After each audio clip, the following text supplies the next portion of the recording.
growing veggies, and maybe more importantly, growing friendships. That's what's happening at the community garden in Tunnel Hill, Georgia. The idea inspired by a gentleman known as the Sunflower Man. The year was 2002. The Sunflower Man was Bud Griffin. Bud Griffin was a World War II veteran of the Pacific Campaign.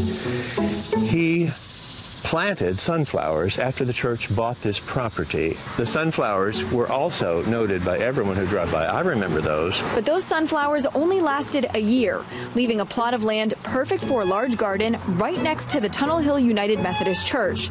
Joel Fedd, a master gardener and extension volunteer, says it was Bud who inspired him to start a community garden. His brother, his twin brother, Hub Griffin, is still with us, gardens with us, helped me lay out the string around the plots, which are 4 feet by 20. In 2012, they created 20 plots, and it was so successful that the next season they added 16 more. 36 plots used by about 20 gardeners. Some have more than one.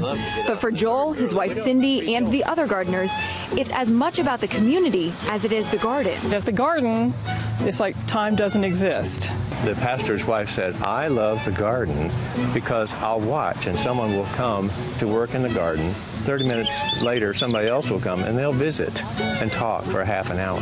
Well, how are your tomatoes doing? Well, I've got this problem with my green beans. It's very much a group activity. Generations, young and old, learning from each other about more veggies than we can count. Leeks, we have carrots, potatoes, tomatoes, lima beans,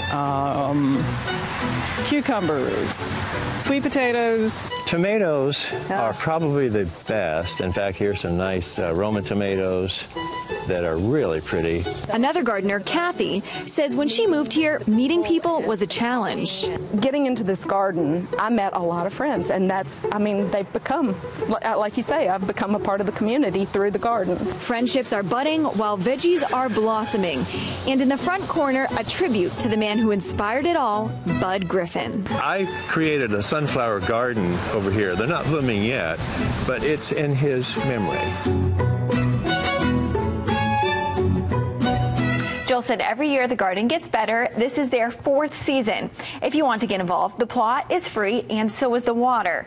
At first for water they used a very long hose. Then they got smart and dug a line and put in 2 spigots in the garden. It's a pretty cool place to be.